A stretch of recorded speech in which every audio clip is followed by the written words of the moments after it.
Hello guys, welcome back to another video. जो आज की वीडियो काफ़ी इंटरेस्टिंग सा टॉपिक है। आज बहुत सीरियस टॉपिक पे बात होने वाली है।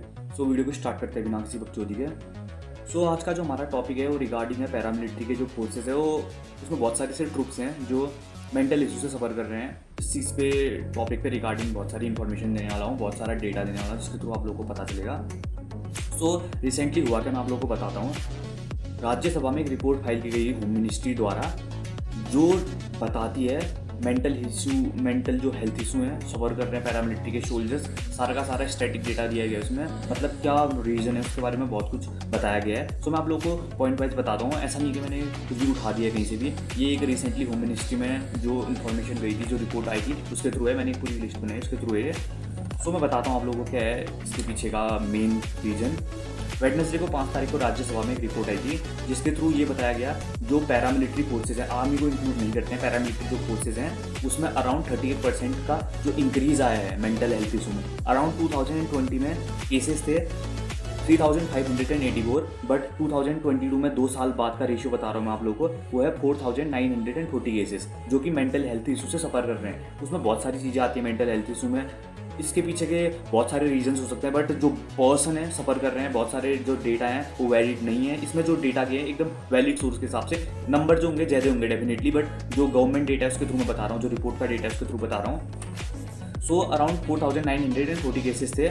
ये केस जो है ऐसा नहीं है कि अभी आ रहा है रिसेंटली, मैं आप लोगों को पहले बता रहा हूँ। ये केसेस ऐसा नहीं है कि जो फर्स्ट टाइम हो रहे हैं, ये केसेस बहुत पहले से आ गए हैं। बट ये केस तब हाईलाइट हुआ जब आरपीएफ का एक सोल्जर था, एक कॉप था, उसने फायरिंग स्टार्ट कर दी। एक ट्रेन में ट्रैवल कर रहे थे, उसने अपने एक सीनियर और 3 पैसेंजर थे ट्रेन में, उन पर फायरिंग स्टार्ट कर दी। सो ये केस जो है तब हाईलाइट हुआ। सो जो अथॉरिटी थी उसने बहुत डिप्लोमेटिक स्टेटमेंट दी।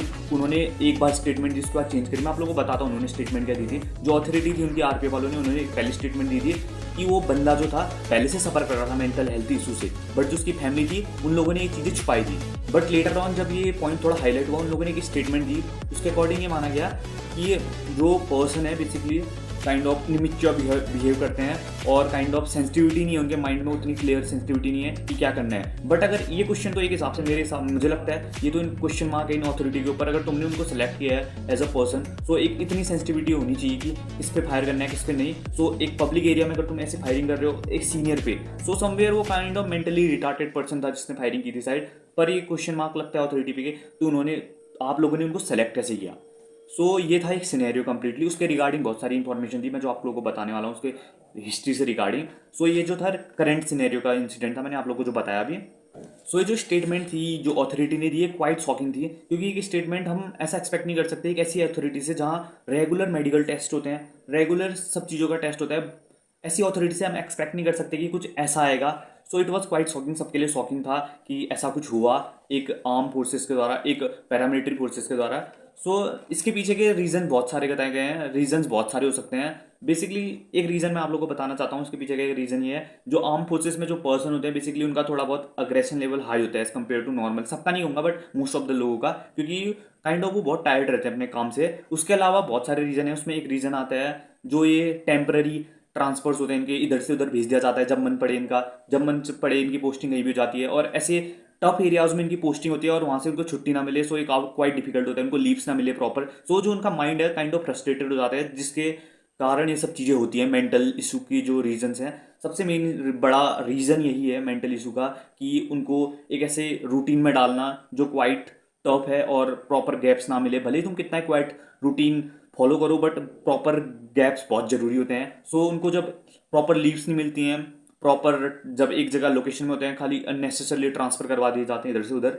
ये सो बड़ा एक मेन बड़ा रीजन था, ये एक बड़ा रीजन है जो उनको एक वायलेंट पर्सन बनाता है, मतलब काइंड ऑफ अग्रेसिव बनाता है ऑन द डेली लाइफ। और यही जो रिपोर्ट थी वो राज्यसभा में सबमिट करी होम मिनिस्ट्री द्वारा, जो 5 तारीख को सबमिट हुई थी वेडनेसडे को। उस रिपोर्ट के अकॉर्डिंग ये सब कुछ बताया गया था उसमें। अब मैं आप लोगों को थोड़े बहुत डेटा देने वाला हूँ रिसेंट केसेस में। अगर अथॉरिटीज पे स्टेप नहीं लेगी तो ये काइंड ऑफ वेरी फाटल, मतलब बहुत हो सकता है डेंजरस और हॉरिबल। क्योंकि अगर हम किसी पर्सन को गंदे जो कि मेंटली स्टेबल नहीं है, सो बहुत सारे लोगों की जान जा सकती है इसमें, वो मिसयूज़ कर सकता है उस चीज़ का, बहुत सारी चीज़ें हो सकती है जो कि सही नहीं होंगी। सो अथॉरिटी को एक स्टेप लेना चाहिए और गवर्नमेंट को भी कुछ ना कुछ करना चाहिए इस चीज़ से, ताकि जो सोल्जर्स हैं उनको थोड़ा बहुत रिलैक्सेशन मिल सके, इन चीज़ से थोड़ा बहुत माइंड स्टेबल रह सके। बहुत सारी ऐसी चीज़ें करवा सकते हैं, काइंड ऑफ बहुत सारी चीज़ें करवा सकते हैं जिससे उनका जो थोड़ा माइंड में अग्रेशन है थोड़ा लो हो सके।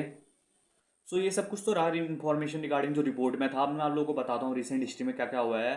सो अगर गवर्नमेंट कोई स्टेप नहीं लेगी तो क्या हुआ है और क्या हो सकता है वो भी बताता हूँ आप लोगों को। रिसेंटली केसेस में बताता हूँ, अराउंड 658 जो सोल्जर्स थे, जो कॉप्स थे, उन्होंने सुसाइड किया in the different paramilitary forces. उसमें इंक्लूडेड है CRPF, BSF, CISF, SSB, ITBP, Assam rifles. ये रेशियो जो जो मैंने डेटा दिया आप लोगों को 2018 से लेकर 2020 तक का है, 2 साल का रेशियो है। ऐसा नहीं है कि ये पूरे 10 सालों का, 10 सालों में बहुत सारे लोगों ने सुसाइड किया, बहुत सारे लोग मारे गए।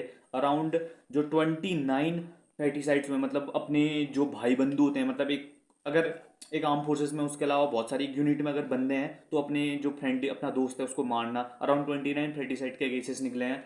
सो ये जो एमएचए की रिपोर्ट है ये सब कुछ बताती है। जो ये जो फ्रेटिसाइड वाला केस है, मैं आप लोगों को बताया था अभी, 29 जो फ्रेटिसाइड केसेस, ये लोकसभा में रिपोर्ट किया गया था एमएचए द्वारा अप्रैल के मंथ में। सो ये सब कुछ था इन्फॉर्मेशन रिगार्डिंग जो जो हो रहा है। सो गवर्नमेंट को कुछ ना कुछ स्टेप लेने चाहिए ताकि ये सब चीज़ें न्यूट्रलाइज हो जाए। कुछ केसेस एक्सपेक्ट करते हैं, बट जब केसेस बहुत हाई नंबर पे होते हैं, थोड़ा बहुत शॉकिंग लगता है। और ऐसी फोर्सेस से जहाँ रेगुलर चेकिंग होती है, और फोर्सेस नॉट यार छोटी सी चीज़ है, वो बहुत बड़ी ऑर्गेनाइजेशन के वाले प्रॉपर टेक्निक्स होती है जिसके थ्रू लोग चेक कर सकते हैं, चीज़ें कर सकते हैं एड्रेस। सो हम लोग ये एक्सपेक्ट करेंगे कि सब कुछ नॉर्मल हो जाए और सब कुछ अच्छा हो। That's it for today's video कैसे लगी कमेंट सेक्शन में जरूर बताना। उसके अलावा एक चीज़ और सजेशन लेना चाहता था। अगर जिस लोग किसी किसी को होता है, मतलब काइंड ऑफ गलत इन्फॉर्मेशन तो नहीं दे रहे हैं, अगर किसी को मेरे से अगर पीडीएफ चाहिए तो मैं पर्सनल नंबर तो नहीं दूंगा। मैं सोच रहा था एक टेलीग्राम चैनल बना लूँ जिसमें मैं ये सब भेज दूंगा तुम लोगों को। तुम देख लेना, ये न्यूज़पेपर के कटिंग्स वगैरह से मैं उठाता हूँ। ऐसा नहीं है कि कुछ भी उठा के डाल दो, जैसे अलग अलग फेक चैनल से कुछ भी उठा के डाल दो। एक प्रॉपर रिसर्च के बाद मैं वीडियो बनाता हूँ। ऐसा कुछ चूतियापा है नहीं कि मैं अच्छी गलत सोर्स से वीडियो लाता हूँ। अगर तुम्हें लगता है तो तुम मुझे कमेंट सेक्शन में बता देना, एक टेलीग्राम बना दो, उसमें हमें भेज दो पीडीएफ।